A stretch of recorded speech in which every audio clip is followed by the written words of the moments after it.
Did you know that there's a sorcery that does literally nothing on resolution, and that weirdly it's incredibly good?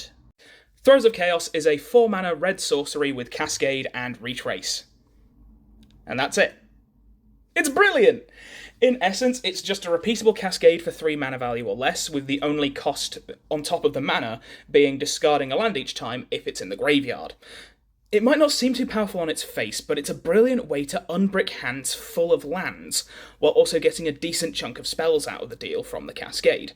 In particular, this card is absolutely amazing in any deck that cares about casting from exile or the Paradox mechanic. Prosper, Jody, Maelstrom Wanderer. And you can tell that if you look at the card's EDH rec page. It's exile commanders as far as the eye can see, and while that's definitely the best usage of the card, there are multiple axes of decks which this thing loves that aren't that as well, and those are what I wanted to highlight today. This is a card with scope, simply because it's so effective at clearing flooded hands by itself. Speaking of which, actually, lands is the first archetype which I think you want to consider this thing in.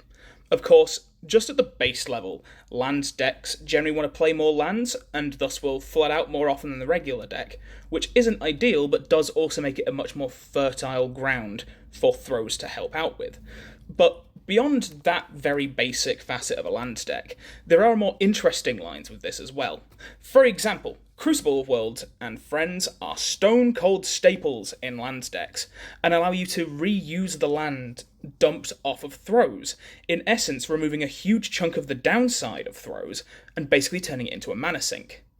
Now, this certainly isn't a card for every red land deck. Not all of them want to chuck lands in the bin, and 4 mana is still a decent chunk for a random spin of the wheel, but there are some that will love this, and those are the lands commanders which want all of their lands in the grave.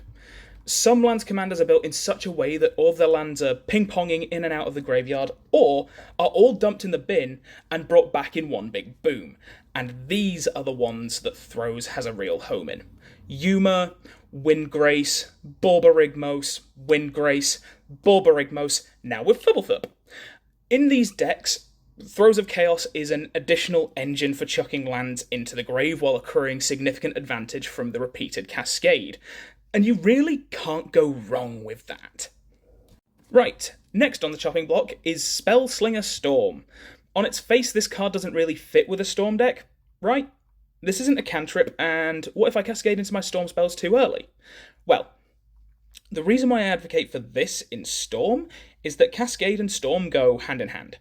After all, a Cascade spell is in essence 2 for the price of 1 when it comes to Storm count, and that makes Throes of Chaos just a repeatable 2-free Storm count on top of all the extra benefits. And those extra benefits aren't small in a Storm deck either. As with every other kind of deck, this thing is brilliant at unbricking hands, and in this case keeping your Storm count going. But it's especially useful for a Storm deck, since a lot of what is going to be cascaded into is curated already to keep your Storm turn going. We're talking Pyretic Rituals and Goblin Electromancers to provide mana, and Brainstorms and other cantrips to keep the draws coming, which, if need be, can be put right back into the Throes of Chaos again if the Throes didn't rectify the current issues that your Storm turn is having.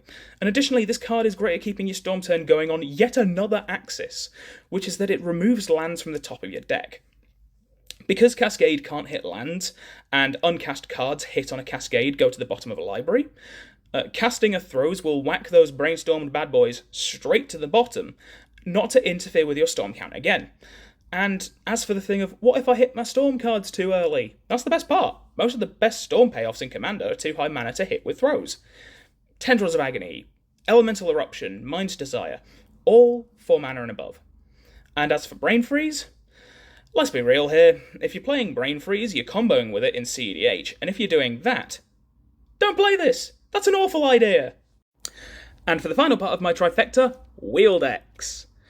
For once, this is not actually for unbricking your hand, because if your hands are bricked in a wheel deck, you're playing your wheel deck wrong, matey boy. No, in a wheel deck, you will generally see an awful lot of lands throughout a game, a vast majority of which will go to complete waste because you're dumping them into the graveyard with your wheels. But add Throes of Chaos to the mix, and now you've got a card that is more than happy to be wheeled, which turns what is usually the worst hits off your wheels into fuel for your fire. Add to that Windfall, Jace's Archivist, Magus of the Wheel, and several other wheel deck staples are 3 mana or less, and now you get the vision for this in a wheel deck. I love Throes of Chaos. It may well be my favourite card in the game. And it does kind of make me sad that a card with utility such as this one gets pigeonholed into one particular archetype when it's got so much to offer elsewhere. Don't get me wrong, Exile and Paradox decks are its best home, but I would encourage you to break this card's typecasting and try it out in the red deck of your choice. Trust me, it does work.